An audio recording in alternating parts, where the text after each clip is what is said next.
لا اقسم بیوم القیامہ، تمہارے خیالات غلط ہیں، میں قیامت کی قسم کھاتا ہوں۔ تو فرمایا فلا اقسم بمواقع النجوم، وقع یقع کے کیا معنی ہے؟ اور یہ سورت کون سی؟ واقعہ، اذا وقعت الواقعہ، وقع گر جانا، پڑ جانا، یہ ستاروں کے ڈوبنے کی جگہ ہے۔ فلا اقسم بمواقع النجوم وانه لقسم لو تعلمون عظیم، اور اگر تم جانو تو یہ بہت بڑی قسم ہے جو ہم نے کھائی ہے۔ اس وقت کا انسان کیا سمجھتا کہ ستارے کہاں جاتے ہیں، کہاں غروب ہوتے ہیں، کہاں گرتے ہیں؟ آج ہمیں معلوم ہے۔ سورہ حامیم سجدہ میں جو کہا گیا ہے سنریہم آیاتنا فی الآفاق وفی انفسہم حتی یتبین لہم انہ الحق، ہم انہیں اپنی نشانیاں دکھائیں گے آفاق و انفس میں، یہاں تک کہ یہ بات واضح ہو جائے گی کہ قرآن حق ہے۔ آج ہمیں معلوم ہے خلا میں بلیک ہولز ہیں، اور یہ بلیک ہولز بڑے بڑے ستاروں کے پچکنے سے، پچک جانے سے پیدا ہوئے، اور جب وہ بڑے ستارے پچکتے ہیں، جو خلا پیدا ہوتا ہے، ویکیوم، اس میں بڑی طاقت ہوتی ہے، اس کے پاس سے کوئی سیارہ، کوئی ستارہ گزر جائے اسے کھینچ لیتا ہے قبر کے اندر۔ یہ بلیک ہولز کا تصور۔ اسی لیے اللہ نے اس وقت کے لوگوں کے لیے کیا کہا؟ فلا اقسم بمواقع النجوم وانه لقسم لو تعلمون عظیم، انه لقرآن کریم، یہ بہت باعزت قرآن ہے، فی کتاب مکنون، ایک چھپی ہوئی کتاب میں ہے، لا یمسہ الا المطہرون، اسے چھو ہی نہیں سکتے مگر انتہائی پاک ہستیاں۔ اس کے کیا معنی ہے؟ پہلی بات تو ہمیں معلوم ہو گئی، مراد فرشتے ہیں، بے ایدی سفرۃ کرام بررہ، اسی کی شرح ہو رہی ہے۔ اسی سے ایک فقہی مسئلہ نکالا گیا کہ بغیر وضو کے ہاتھ نہ لگاؤ، لیکن اس کا اصل مفہوم کیا ہے وہ سمجھیے۔ قرآن کی روح تک کوئی نہیں پہنچ سکتا جب تک کہ تزکیہ نفس نہ ہو گیا۔ اگر حب مال، حب دنیا، حب جاہ، حب شہرت، اگر یہ تمام محبت میں دل سے نکل نہ جائیں تو قرآن کی روح تک آپ کی اپروچ نہیں ہوگی۔ مولانا روم نے کہا ہے، اگرچہ ذرا میں سمجھتا ہوں کہ انہوں نے بہت سخت الفاظ استعمال کیے ہیں، ماز قرآن مغزہا برداشتے استخاں پیش سگا انداختے، ہم نے قرآن سے اس کا مغز لے لیا ہے، جو ایسنس ہے وہ کھینچ لیا ہے، ہڈی کا گودا جو ہے وہ ہم نے نکال لیا، ہڈیاں ہم نے پھینک دی ہیں کتوں کے سامنے جو لڑ رہے ہیں۔ علم کلام کا مسئلہ ہے صفات حق حق سے جدا یا عین ذات، قرآن مخلوق ہے یا نہیں ہے، غیر مخلوق، اور بڑے بڑے ہو رہے ہیں اس کے اوپر، یہ کتے لڑ رہے ہیں ان ہڈیوں کے اوپر۔ ہم نے اس میں سے اصل شے نکال لی، وہ کیا ہے؟ اللہ کی محبت، اللہ کی معرفت، یہ ہے اصل شے۔ ماذ قرآن مغزہ برداشتے استخاں پیش سگا انداختے۔ تو جب تک انسان کا باطن پاک نہ ہو جائے وہ قرآن کے چھلکوں سے کھیلتا رہے گا، چاہے وہ کہنے کو مفسر ہو، قرآن کے باطن تک کبھی نہیں پہنچے گا۔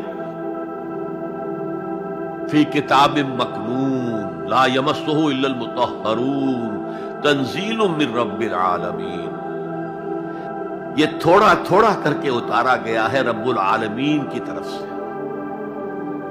انزال کے معنی ہے دفعتاً اتار دینا۔ لیلۃ القدر میں آیا انا انزلناہ فی لیلۃ القدر، رمضان کے بارے میں شہر رمضان الذی انزل فیہ القرآن، باب افعال، لیکن حضور پر ایک دم نہیں اترا، تھوڑا تھوڑا تھوڑا تھوڑا 23 برس میں جا کر اس کی تکمیل ہوئی۔ اب دیکھیے جو شکوہ کیا اللہ نے، کیا اس جیسی نعمت سے تم مداہنت کر رہے ہو؟ بے اتنائی کر رہے ہو، اسے پڑھتے نہیں ہو، اسے سمجھتے نہیں ہو، اس پر عمل نہیں کرتے، اسے اپنا امام نہیں بناتے، تمہارا طرز عمل یہ ہے، بلکہ تم نے اپنا نصیب یہ بنا لیا ہے کہ تم اسے جھٹلا رہے ہو۔ غور کیجئے، جھٹلانا جو ہے دو طرح کا ہے۔ ایک ہے زبان سے کہنا یہ نہیں ہے، کوئی اللہ کا کلام نہیں ہے، یہ قرآن وغیرہ جھوٹ سب اساطیر الاولین ہے، یہ محمد نے گھڑ لیا ہے وغیرہ وغیرہ، جھٹلانا ہو گیا۔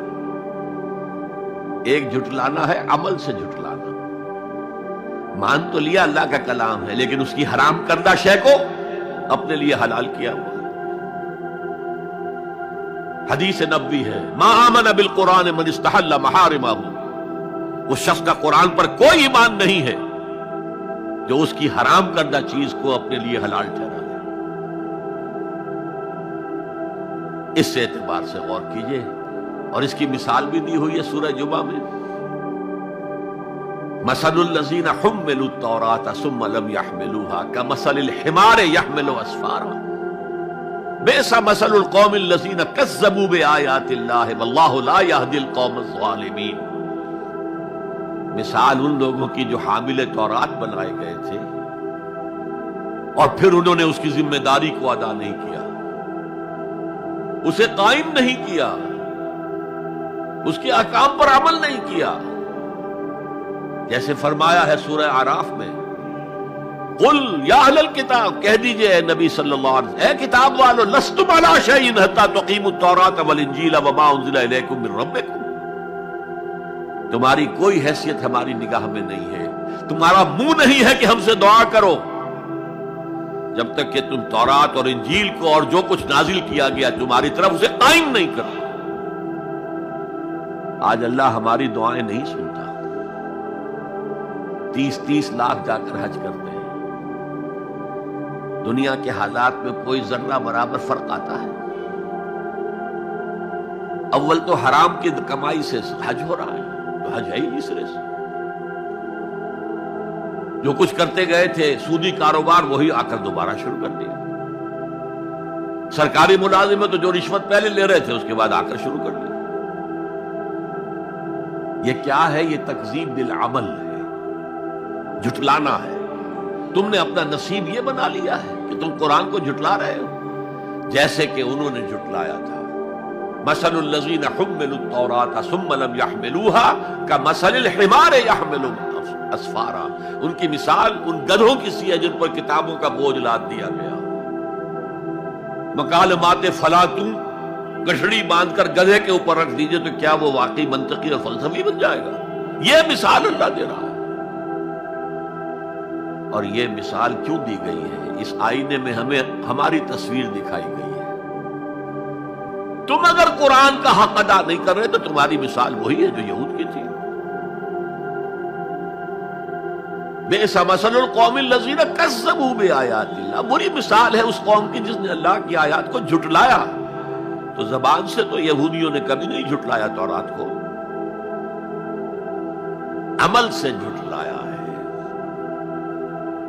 یہ وہ 5 مقامات ہیں جن میں اللہ تعالیٰ نے خود اپنے کلام کی ثنا بیان کی ہے، تعریف کی ہے، اس کی عظمت کو بیان کیا۔ اب میں آپ کے سامنے ایک حدیث رکھنا چاہتا ہوں، حضور نے کیا فرمایا۔ ایک حدیث سنا چکا ہوں آپ کو، عن عثمان بن عفان رضی اللہ تعالی عنہ قال قال رسول اللہ صلی اللہ علیہ وسلم خیرکم من تعلم القرآن وعلمہ، تم میں سے بہترین لوگ وہ ہیں جو قرآن سیکھیں اور سکھائیں۔ یہ حدیث بڑی عجیب ہے، یہ ترمذی میں بھی ہے اور دارمی میں ہے، اور اس کے راوی حضرت علی ہے رضی اللہ تعالی عنہ۔ عن علی رضی اللہ عنہ قال، حضرت علی فرماتے ہیں انی سمعت رسول اللہ صلی اللہ علیہ وسلم یقول، میں نے سنا اللہ کے رسول صلی اللہ علیہ وسلم کو یہ کہتے ہوئے، انہا ستکون فتنۃ، ان قریب ایک بہت بڑا فتنہ رونما ہوگا،